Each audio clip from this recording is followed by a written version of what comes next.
नमस्कार दोस्तों, the book Yogi channel पर आपका एक बार फिर से स्वागत है। आज हम कोई साधारण किताब की बात नहीं करने वाले। आज हम एक ऐसे मनोवैज्ञानिक सफर पर निकलने वाले हैं जो शायद आपको थोड़ा असहज करे, जो आपको सोचने पर मजबूर कर दे और जो शायद आपके इंसान होने के मतलब पर ही सवाल उठा दे। मैं आज की शुरुआत एक सीधे से सवाल से करना चाहता हूं। क्या आप खुद को एक अच्छा इंसान मानते हैं? जाहिर है, हम में से ज्यादातर लोग इसका जवाब हाँ में देंगे।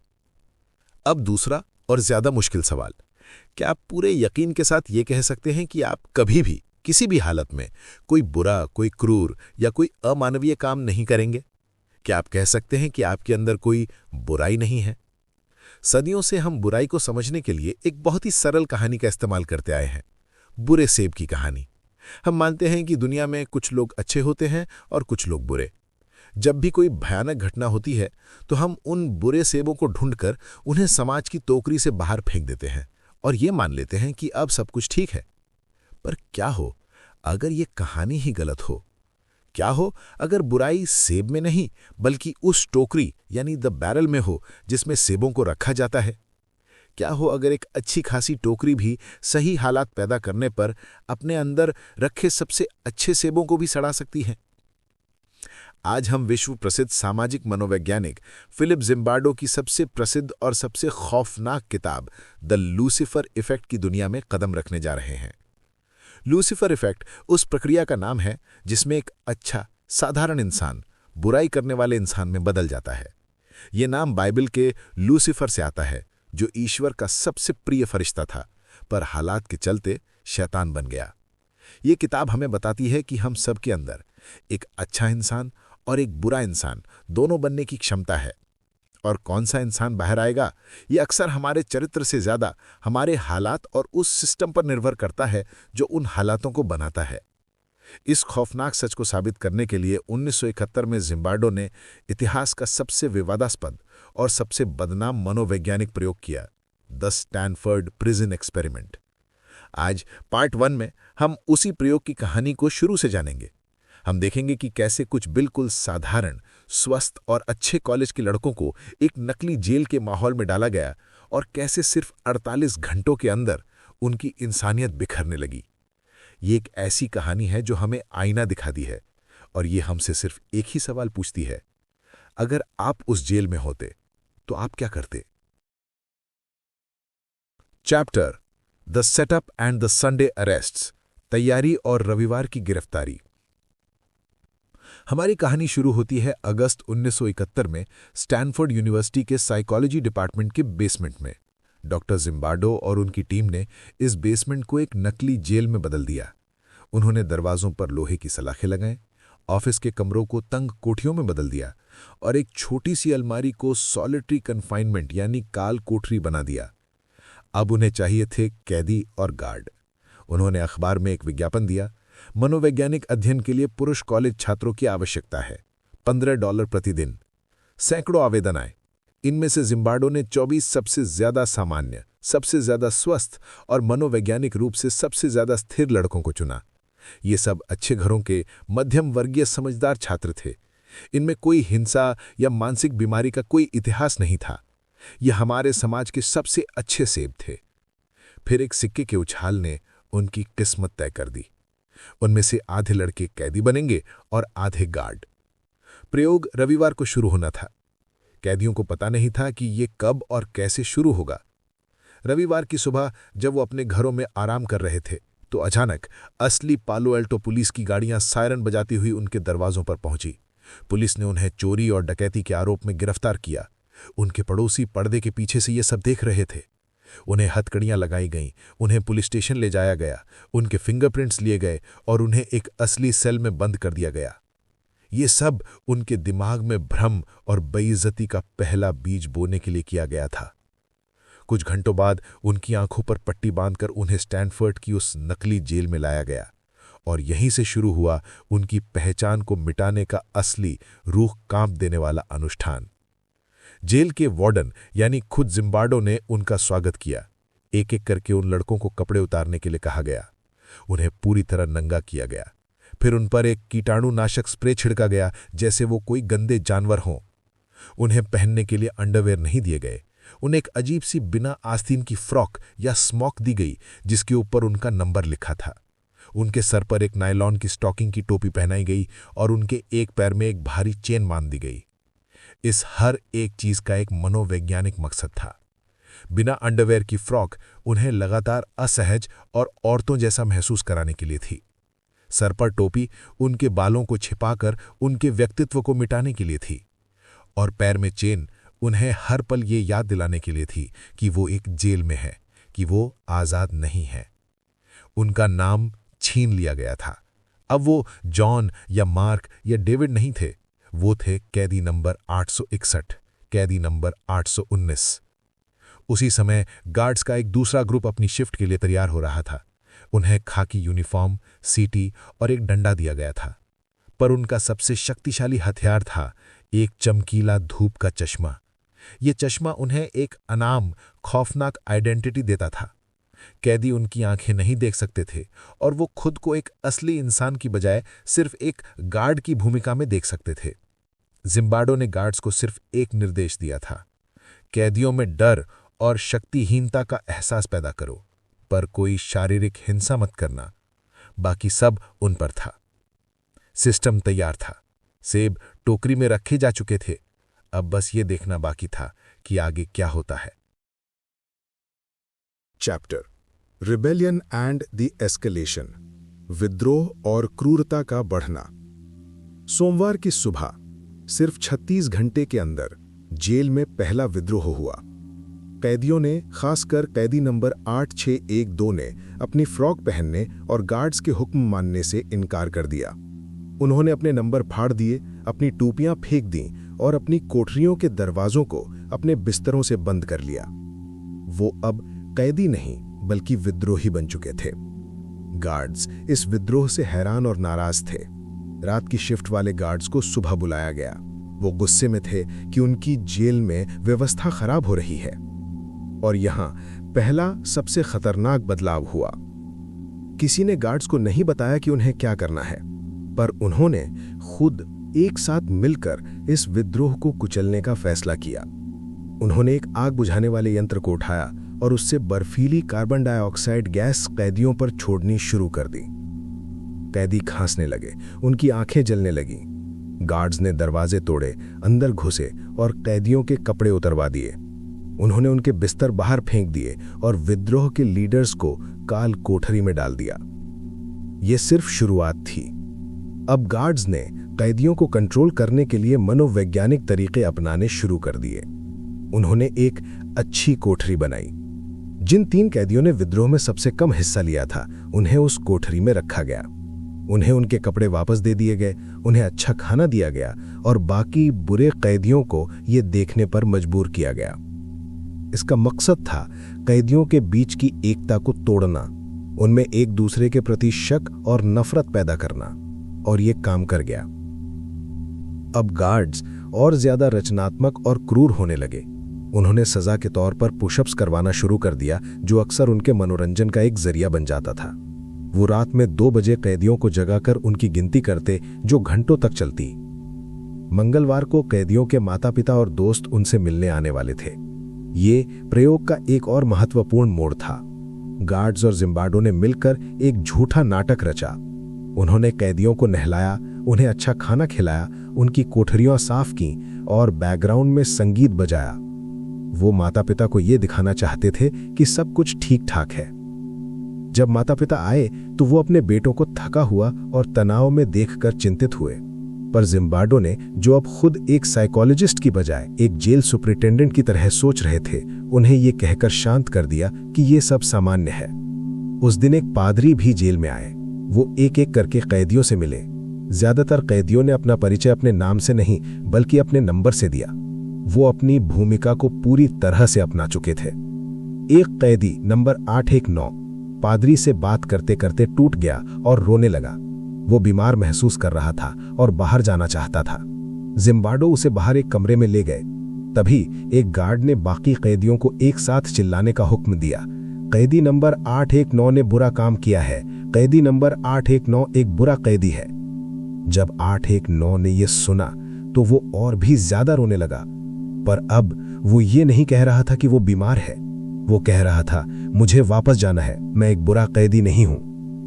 उस एक पल में जिम्बार्डो को एहसास हुआ कि ये लड़का अपनी असली पहचान यानी कि एक छात्र और अपनी नकली पहचान यानी कि एक कैदी के बीच का फर्क भूल चुका है।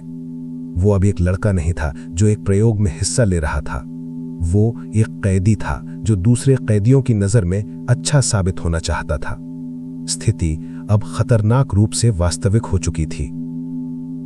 और ये तो सिर्फ पहले 48 से 60 घंटे थे।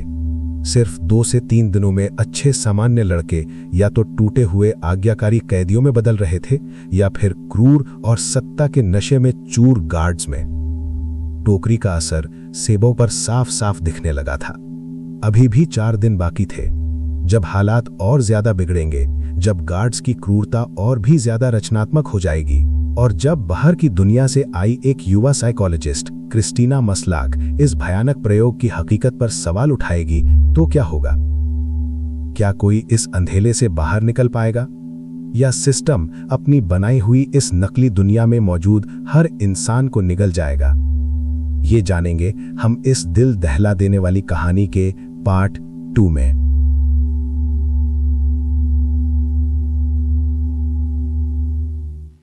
दोस्तों, पिछले पार्ट में हमने स्टैनफोर्ड यूनिवर्सिटी के बेसमेंट में बनी एक नकली जेल के पहले 48 घंटों को देखा।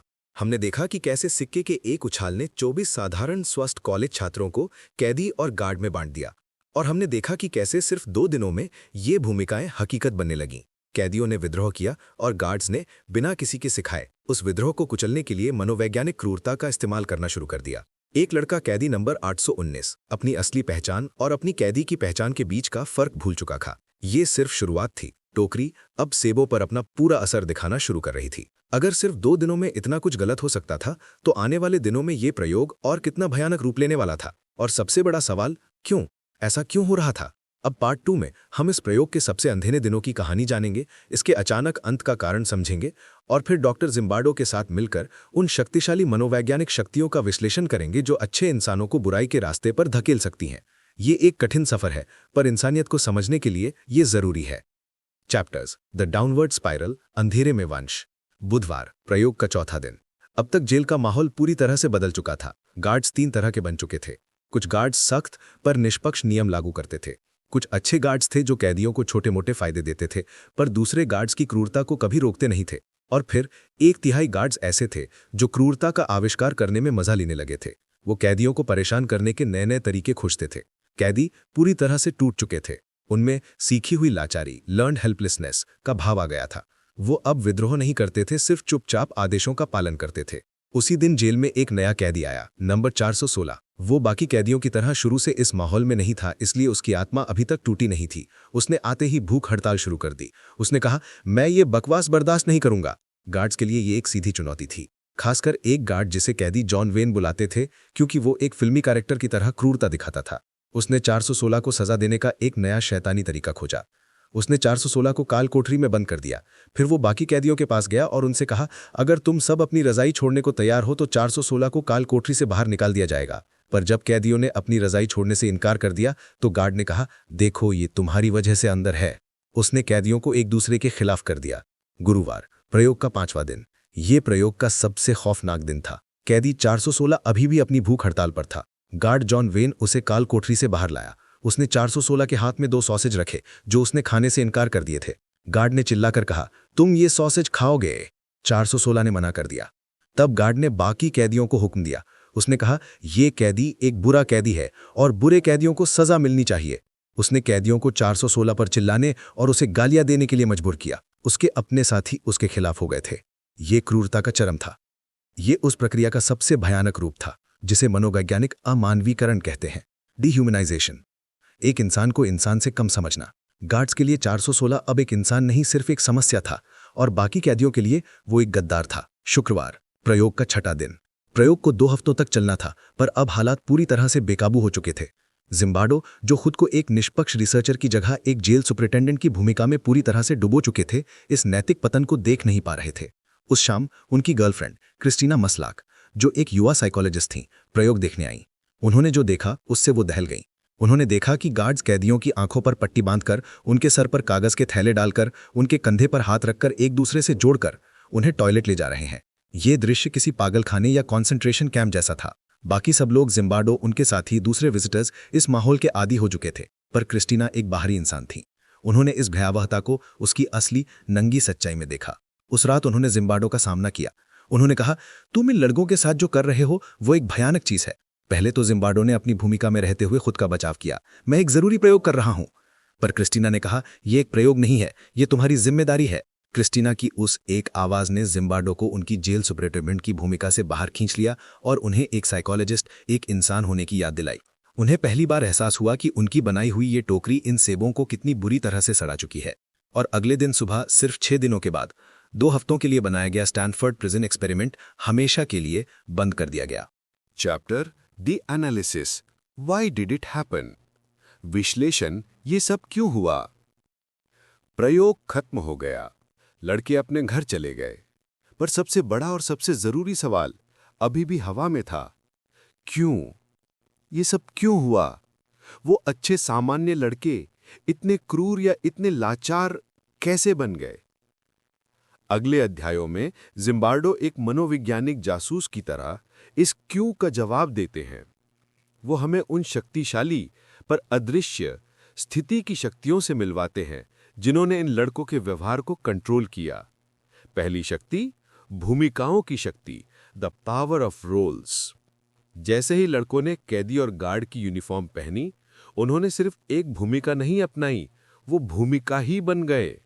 उनका व्यवहार उनकी अपनी पर्सनालिटी से नहीं, बल्कि उस भूमिका से जुड़ी अपेक्षाओं से तय होने लगा। दूसरी शक्ति, पहचान का खोना, डी इंडिविजुएशन। गार्ड्स के धूप के चश्मे और कैदियों के नंबर सिर्फ दिखावा नहीं थे, उन्होंने उन लड़कों से उनकी व्यक्तिगत पहचान छीन ली। जब आप अपनी पहचान खो देते हैं तो आप अपनी व्यक्तिगत जिम्मेदारियों का एहसास भी खो देते हैं। आप अब मैं नहीं, बल्कि हम गार्ड्स का एक हिस्सा बन जाते हैं, और एक गुमनाम भीड़ में क्रूरता दिखाना आसान हो जाता है। तीसरी शक्ति, अमानवीयकरण, डीह्यूमनाइजेशन। यह सबसे खतरनाक प्रक्रिया है। गार्ड्स ने कैदियों को इंसान समझना बंद कर दिया। वो उन्हें समस्या, जानवर या सिर्फ नंबर की तरह देखने लगे। और इतिहास गवाह है, जब भी हम किसी समूह को इंसान से कम समझने लगते हैं तो उनके खिलाफ किसी भी तरह की क्रूरता को जायज ठहराना आसान हो जाता है। चौथी शक्ति, अधिकार के प्रति आज्ञाकारिता, obedience to authority. Guards Zimbardo द्वारा बनाए गए सिस्टम के प्रति आज्ञाकारी थे। उन्हें लगा कि वो जो भी कर रहे हैं वो एक वैज्ञानिक अध्ययन के लिए जरूरी है। जिम्बार्डो, जो खुद एक अधिकार की भूमिका थे, उन्होंने उन्हें कभी रोका नहीं, जिसका मतलब था कि वो उनकी हरकतों को मौन स्वीकृति दे रहे थे। और पांचवी, सबसे जरूरी शक्ति, निष्क्रियता की बुराई, the evil of inaction. Zimbardo कहते हैं कि बुराई सिर्फ बुरे काम करने से नहीं होती। बुराई तब भी होती है जब अच्छे लोग बुरे कामों को होते हुए देखते हैं और कुछ नहीं करते। उस प्रयोग में कुछ अच्छे गार्ड्स भी थे जो कैदियों के साथ क्रूर नहीं थे, पर उन्होंने बुरे गार्ड्स को कभी रोका भी नहीं। उनकी खामोशी क्रूरता के लिए एक मूक सहमति बन गई। यहां तक कि कैदियों ने भी, जब गार्ड्स 416 को प्रताड़ित कर रहे थे, तो उसका साथ देने की बजाय वो खुद उस प्रताड़ना का हिस्सा बन गए। ये इस प्रयोग का सबसे गहरा और सबसे असहज कर देने वाला सबक है। तो स्टैनफोर्ड का बेसमेंट हमें क्या सिखाता है? वो हमें सिखाता है कि अच्छे और बुरे लोगों के बीच की रेखा स्थिर नहीं है, ये लचीली है। सही या गलत हालात पैदा करने पर हम में से कोई भी उस रेखा को पार कर सकता है। ये कहानी सिर्फ उन 24 लड़कों की नहीं है, ये हम सबकी कहानी है। ये उस सिस्टम की कहानी है जिसमें हम रहते हैं, हमारा ऑफिस, हमारा स्कूल, हमारा समाज। तो स्टैनफोर्ड की जेल तो 1971 में बंद हो गई, पर क्या ये सिचुएशनल बुराई की फैक्ट्री भी बंद हो गई? जब हम इराक की अबू गरेब की भयानक तस्वीरों को देखते हैं, जहां अमेरिकी सैनिकों ने इराकी कैदियों को प्रताड़ित किया, तो क्या हम स्टैनफोर्ड के बेसमेंट की ही गूंज नहीं सुनते? और सबसे जरूरी सवाल, हम अपनी रोजमर्रा की जिंदगी में इन अदृश्य पर शक्तिशाली ताकतों का सामना कैसे कर सकते हैं? हम सिर्फ एक निष्क्रिय दर्शक बनने की बजाय एक हीरो कैसे बन सकते हैं? इसी सवाल का जवाब और इस पूरी कहानी का अंतिम आशा से भरा हुआ एक संदेश हम जानेंगे इस किताब के पार्ट 3 में। दोस्तों, अब जब प्रयोग खत्म हो चुका है तो हमारे सामने दो बहुत बड़े सवाल खड़े हैं। पहला, क्या स्टैनफोर्ड प्रिजन एक्सपेरिमेंट सिर्फ एक अजीब, एक बार हुआ मनोवैज्ञानिक हादसा था, या ये लूसिफर इफेक्ट हमारी असली दुनिया में भी आज भी काम कर रहा है? और दूसरा, सबसे जरूरी सवाल, अगर हालात इतने ही शक्तिशाली हैं तो क्या हम सिर्फ उनकी कठपुतलियां हैं? क्या हमारे पास कोई उम्मीद नहीं है, या क्या कोई ऐसा तरीका है जिससे हम, एक साधारण इंसान, इन बुरी ताकतों का सामना कर सकते हैं और सही काम करने का चुनाव कर सकते हैं? अब इस अंतिम पार्ट में हम इन दोनों सवालों के जवाब खोजेंगे। हम स्टैनफोर्ड के बेसमेंट से निकलकर असली दुनिया की जेलों में जाएंगे और फिर हम अंधेरे से निकलकर रोशनी की ओर बढ़ेंगे और जानेंगे कि एक हीरो कैसे बना जाता है। Chapter the echo of Stanford Abu Ghraib. साल 2004। पूरी दुनिया कुछ तस्वीरों को देखकर दहल गई। ये तस्वीरें थीं इराक की अबू ग़रैब जेल से। इन तस्वीरों में अमेरिकी सैनिक इराकी कैदियों को शारीरिक और मानसिक रूप से प्रताड़ित कर रहे थे, उन्हें बेइज्जत कर रहे थे और उनके साथ अमानवीय व्यवहार कर रहे थे। दुनिया भर में एक ही सवाल पूछा गया कि ये सैनिक, ये राक्षस कौन है? अमेरिकी सरकार और सेना का जवाब वही पुराना था जो हम हमेशा सुनते आए हैं, कि ये सिर्फ कुछ बुरे सेबों का काम है। उन्होंने कहा कि ये सिर्फ कुछ बिगड़े हुए दुष्ट सैनिकों की करतूत थी और इसका अमेरिकी सेना के मूल्यों से कोई लेना देना नहीं है। लेकिन जब फिलिप जिम्बार्डो ने उन तस्वीरों को देखा तो उन्हें सिर्फ कुछ बुरे सेब नहीं दिखे। उन्हें दिखा स्टैनफोर्ड प्रिजन एक्सपेरिमेंट का भयानक जीता जागता रीप्ले।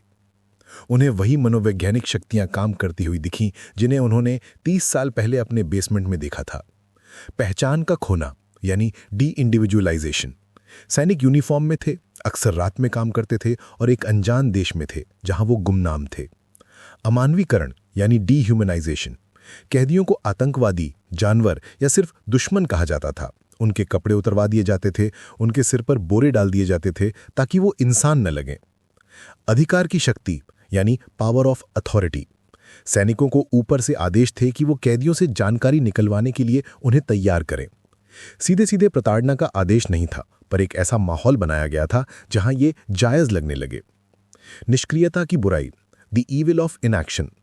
अबू ग़रैब में भी ज्यादातर सैनिकों ने सीधे सीधे प्रताड़ना में हिस्सा नहीं लिया, पर उन्होंने इसे होते हुए देखा और वो चुप रहे। उनकी खामोशी एक मूक सहमति बन गई। जिम्बार्डो ने एक एक्सपर्ट विटनेस के तौर पर गवाही दी। उन्होंने तर्क दिया कि अबू ग़रैब के सैनिक शैतान पैदा नहीं हुए थे, वो साधारण अमेरिकी लड़की और लड़कियां थीं जिन्हें एक बुरी टोकरी में डाल दिया गया था। जेल का माहौल, नियमों की कमी, ऊपर से पड़ रहा दबाव और युद्ध का तनाव, इन सब हालातों ने मिलकर एक ऐसी व्यवस्था बनाई जहां क्रूरता न सिर्फ संभव बल्कि सामान्य लगने लगी। असली अपराधी सिर्फ वो बुरे सेब नहीं थे, असली अपराधी वो बुरी टोकरी बनाने वाले भी थे। वो लीडर्स, वो पॉलिसी मेकर्स, वो सिस्टम जो ऐसे हालात पैदा करते हैं और फिर अपनी जिम्मेदारी से मुंह मोड़ लेते हैं। अबू ग़रैब ने यह साबित कर दिया कि स्टैनफोर्ड प्रिजन एक्सपेरिमेंट सिर्फ एक प्रयोग नहीं था, ये इंसानियत के लिए एक भयानक चेतावनी थी। Chapter resisting evil and celebrating heroism. बुराई का सामना और हीरोइज्म का उत्सव। तो क्या हम सिर्फ हालातों के गुलाम हैं? क्या हमारी कहानी का अंत इसी अंधेरे और निराशा में होता है? फिलिप जिम्बार्डो कहते हैं, नहीं, बिल्कुल नहीं। अपनी किताब के आखिरी और सबसे जरूरी अध्यायों में वो हमें अंधेरे से बाहर निकलने का रास्ता दिखाते हैं। वो हमें लूसीफर इफेक्ट के एंटीडोट, यानी उसके तोड़ से मिलवाते हैं। और उस उम्मीद का, उस तोड़ का नाम है हीरोइज्म। हीरोइज्म क्या है? जिम्बार्डो कहते हैं कि हीरोइज्म सुपरमैन या बैटमैन बनने के बारे में नहीं है। हीरोइज्म साधारण लोगों द्वारा किए गए असाधारण कामों के बारे में है। हीरोइज्म की परिभाषा है समाज के हित में या किसी नैतिक सिद्धांत की रक्षा के लिए दूसरों की सेवा में किया गया कार्य, जिसमें अक्सर कोई व्यक्तिगत खतरा शामिल हो और जिसके बदले किसी इनाम की उम्मीद ना हो। हीरोइज्म निष्क्रियता की बुराई का ठीक उल्टा है। जब एक भीड़ किसी पर हमला कर रही हो तो जो हजारों लोग खड़े होकर तमाशा देखते हैं, वो निष्क्रियता की बुराई का हिस्सा है। पर वो एक इंसान जो उस भीड़ के खिलाफ जाकर उस पीड़ित की मदद करने के लिए आगे आता है, वो एक हीरो है। क्रिस्टीना मस्लाक, जिन्होंने जिम्बार्डो को उनका प्रयोग रोकने पर मजबूर किया, वो उस कहानी की असली हीरो थीं। उन्होंने उस सिस्टम को चुनौती दी जिसमें बाकी सब लोग फंसे हुए थे। तो सवाल ये है कि हम भी हीरो कैसे बन सकते हैं? हम अपनी रोजमर्रा की जिंदगी में, अपने ऑफिस में, अपने समाज में उन हालातों की शक्तियों का सामना कैसे कर सकते हैं जो हमें गलत काम करने पर उकसाती हैं? जिम्बार्डो हमें इसके लिए एक 10 चरणीय प्रैक्टिकल गाइड देते हैं। ये हीरो बनने का ट्रेनिंग प्रोग्राम है। पहला, मुझसे गलती हुई, अपनी गलतियां मानना सीखें। ये आपको आत्म आलोचना और सुधार के रास्ते पर रखता है। दूसरा, मैं जागरूक हूं, ऑटो पायलट पर जीना बंद करें। अपने आसपास के माहौल और लोगों पर उसके असर के प्रति सचेत रहें। तीसरा, मैं जिम्मेदार हूं, जिम्मेदारी लेना सीखें। अपनी सफलताओं और अपनी असफलताओं दोनों की जिम्मेदारी लें। कभी भी ये ना कहें कि मैं तो सिर्फ हुक्म मान रहा था। चौथा, मैं हूं, मेरा सबसे अच्छा रूप। अपनी व्यक्तिगत पहचान पर जोर दें। कभी भी खुद को एक भीड़ में गुमनाम ना होने दें।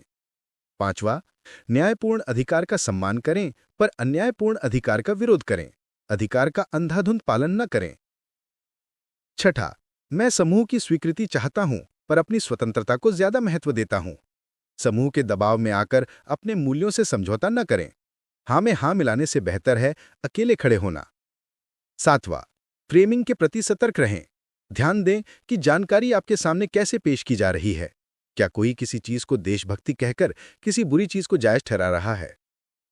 आठवां, अपने समय के दृष्टिकोण को संतुलित रखें। सिर्फ अभी के मजे या अभी के दबाव में आकर कोई फैसला ना लें। उसके भविष्य के परिणामों के बारे में सोचें। नौवां, सुरक्षा के भ्रम के लिए अपनी व्यक्तिगत स्वतंत्रता का बलिदान ना करें। और 10वां, सबसे जरूरी, मैं अन्यायपूर्ण सिस्टम का विरोध कर सकता हूं।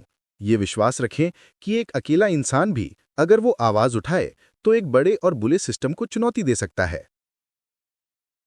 और इसी के साथ द लूसीफर इफेक्ट की हमारी ये गहरी और जरूरी यात्रा अपने अंजाम तक पहुंचती है। ये किताब एक दो-धारी तलवार है। एक तरफ ये हमें इंसानियत के अंधेरे पक्ष की एक भयानक और असहज कर देने वाली तस्वीर दिखाती है। ये एक चेतावनी है जो हमें बताती है कि हम सबके अंदर हालातों के दबाव में बुराई करने की क्षमता है। पर दूसरी और ज्यादा जरूरी तरफ ये आशा और सशक्तिकरण का एक घोषणा पत्र है। ये हमें बताती है कि हम सिर्फ हालातों की कठपुतलियां नहीं हैं। हमारे पास जागरूक होने की, सवाल उठाने की और विरोध करने की शक्ति है। हमारे पास हीरो बनने का विकल्प है। स्टैनफोर्ड का प्रयोग हमें दिखाता है कि सिर्फ 6 दिनों में एक इंसान कितना नीचे गिर सकता है, पर क्रिस्टीना मस्लाक की कहानी हमें दिखाती है कि सिर्फ एक पल में एक इंसान कितनी ऊंचाई तक उठ सकता है। इस दुनिया को और ज्यादा बुरे सेबों या निष्क्रिय दर्शकों की जरूरत नहीं है। इस दुनिया को रोजमर्रा के हीरोज की जरूरत है। वो लोग जो सच के लिए खड़े होते हैं, वो लोग जो कमजोर की मदद करते हैं, और वो लोग जो अंधेरे में खामोश रहने से इनकार कर देते हैं। चुनाव हमेशा हमारा होता है। इस गहन यात्रा में मेरा साथ देने के लिए आपका हृदय से धन्यवाद। वीडियो को लाइक करें, इसे हर उस इंसान के साथ शेयर करें जो दुनिया में एक सकारात्मक बदलाव लाना चाहता है, और कमेंट में बताइए कि हीरोइज्म का आपके लिए क्या मतलब है। चैनल को सब्सक्राइब करना ना भूलें। मिलते हैं एक और किताब के साथ। तब तक जागरूक रहिए और हिम्मत से जीते रहिए। धन्यवाद।